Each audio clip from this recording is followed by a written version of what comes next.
ఇప్పుడు నేనేం చెయ్యాలి అసలు?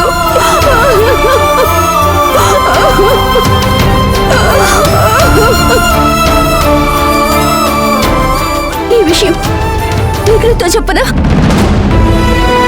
వద్దు వద్దు వద్దు వద్దు వద్దు వద్దు. అక్కతో చెప్పాలి.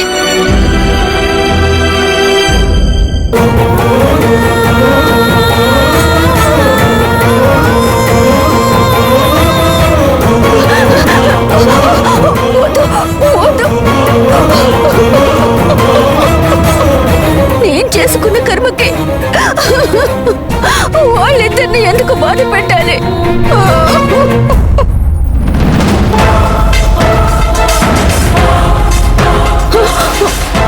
నేనే పరిష్కారం వెతకాలి.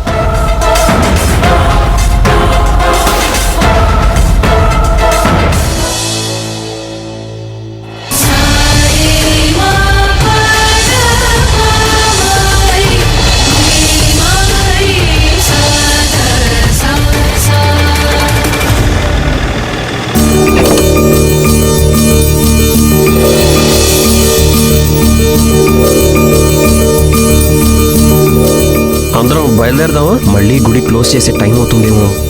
ఎన్నో అడ్డంకులు దాటుకుని ఇక్కడి దాకా రప్పించుకున్నాడు స్వామి.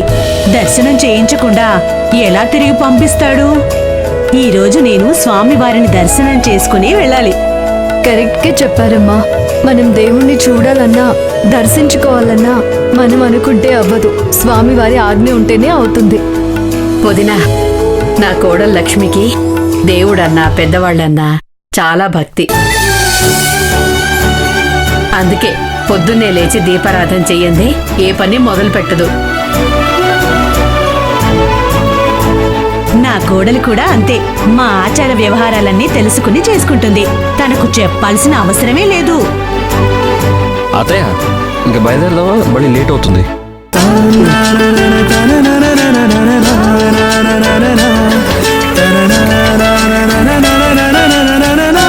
అదేంటత్తయ్యా, ఇక్కడెందుకు కాలు కడుక్కోవాలి? గుడికి వెళ్లే ముందు కాళ్ళు కడుక్కుని వెళితే దేహానికి మనసుకి ఉన్న చెడు ఇక్కడే తొలగిపోతుంది.